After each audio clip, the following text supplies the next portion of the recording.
अतपुत्रदा एकादशी महात्म्य।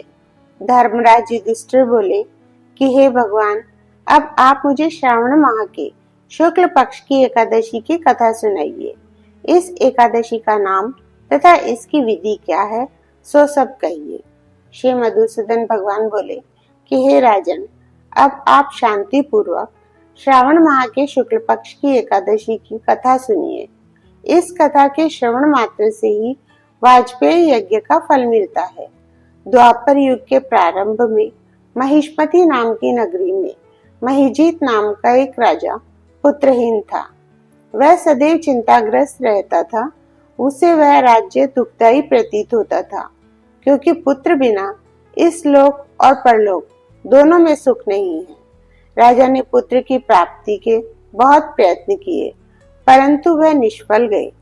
जब वह राजा वृद्ध होने लगा तो उसकी चिंता भी बढ़ने लगी। एक दिन उस राजा ने प्रजा को संबोधन करके कहा कि न तो मैंने अपने जीवन में पाप किया है और न अन्याय पूर्वक प्रजा से धन एकत्र किया है, न मैंने कभी देवता और ब्राह्मणों का धन छीना है और न किसी की धरोहर ली है।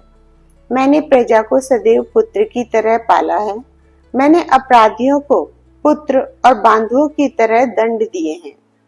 मैंने कभी किसी से राग द्वेष नहीं किया, सबको समान माना है। इस प्रकार धर्मयुक्त राज्य करने पर भी मैं इस समय महादुख पा रहा हूँ।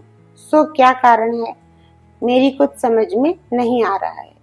राजा महिजीत की इस बात को विचारने के लिए मंत्रीगण आदि वन को गए।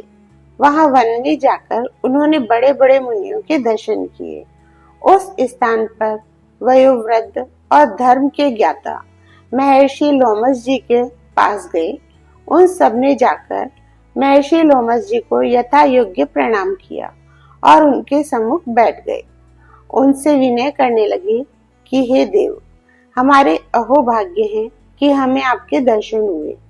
इस पर महर्षि लोमस जी ऋषि बोले कि ब्राह्मणों, आप लोगों की विनय तथा आप लोगों के सद्व्यवहार से मैं अत्यंत प्रसन्न हूँ। अब आप मुझे अपने आने का कारण बतलाइए। मैं आपके कार्य को अपनी शक्ति के अनुसार अवश्य ही पूरा करूंगा, क्योंकि हमारा शरीर ही परोपकार के लिए बना है। इसमें किंचित मात्र भी संदेह नहीं है। महर्षि लोमस जी के ऐसे वचन सुनकर सब बोले कि हे महर्षि, आप हमारी समस्त बातों को जानने को ब्रह्मा से भी अधिक हैं। महिष्मति नाम की पुरी में एक महाजीत नाम का धर्मात्मा राजा है। वह प्रजा का पुत्र की तरह धर्मानुसार पालन करता है, परंतु फिर भी पुत्रहीन है। इससे वह अत्यंत दुखी रहता है। हम लोग उस राजा की प्रजा है, क्योंकि प्रजा का यह कर्तव्य है कि वह राजा के सुख में सुख माने और उसके दुख में दुख माने। हमको उसके पुत्रहीन होने का अभी तक कारण प्रतीत नहीं हुआ। अब जब से आपके दर्शन करे हैं, हमको पूर्ण रूप से विश्वास है कि हमारा कष्ट अब अवश्य ही दूर हो जाएगा। अतः अब आप हमको राजा के पुत्र होने का उपाय बताइए। इस पर महर्षि लोमस ऋषि ने एक क्षण के लिए नेत्र बंद किए और राजा के पूर्व जन्मों का विचार करने लगे। विचार करके बोले कि हे ब्राह्मणों, यही राजा पिछले जन्म में अत्यंत निर्धन था तथा बुरे कर्म किया करता था। एक गांव से दूसरे गांव को घुमा करता था। एक दिन ज्येष्ठ मास के शुक्ल पक्ष की द्वादशी के दिन राजा, जो कि 2 दिन से भूखा था, दोपहर के समय एक जलाशय पर पानी पीने गया। उसी समय एक ब्याई हुई प्यासी गौ जल पी रही थी। राजा ने उस प्यासी गाय को हटा दिया और स्वयं जल पीने लगा। हे ब्राह्मणों, इसलिए राजा को यह दुख भोगने पड़ रहे हैं।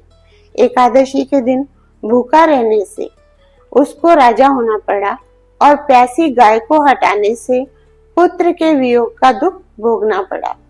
इस पर सब लोग बोले कि हे महर्षि जी, शास्त्र में ऐसा लिखा है कि पुण्य से पाप नष्ट हो जाते हैं। इसलिए कृपा करके आप राजा के पूर्व जन्म के पाप नष्ट होने का उपाय बतलाइए। क्योंकि इस पाप के क्षय होने से पुत्र रत्न की उत्पत्ति होगी। ब्राह्मणों के ऐसे वचन को सुनकर महर्षि लोमस ऋषि बोले कि हे ब्राह्मणों, यदि श्रावण माह की शुक्ल पक्ष की पुत्रदा एकादशी को तुम सब लोग व्रत करो और रात्रि को जागरण करो और उस व्रत का फल राजा को प्रदान कर दो, तो तुम्हारे राजा को पुत्र रत्न पैदा होगा। मंत्रियों सहित समस्त प्रजा महर्षि लोमस ऋषि के वाक्यों को सुनकर प्रसन्नता पूर्वक अपने नगर को वापस आ गई। उन सब लोगों ने श्रावण मास के शुक्ल पक्ष की पुत्रदा एकादशी को महर्षि लोमस ऋषि के आज्ञानुसार विधि पूर्वक व्रत किया और द्वादशी को उसका फल राजा को दे दिया। उस पुण्य के प्रभाव से रानी ने गर्भ धारण किया और 9 महीने पश्चात उसके एक अत्यंत तेजस्वी और सुंदर पुत्र रत्न उत्पन्न हुआ। हे राजन, इसलिए इस एकादशी का नाम पुत्रदा एकादशी पड़ा। जो मनुष्य पुत्र रत्न को प्राप्त करना चाहते हैं, उन्हें इस एकादशी का विधि पूर्वक व्रत करना चाहिए। इस एकादशी का महात्म्य सुनकर मनुष्य पाप से मुक्त हो जाता है तथा इस लोक में सुख पाकर परलोक में स्वर्गीय गति को प्राप्त होता है। जय श्री राधे राधे।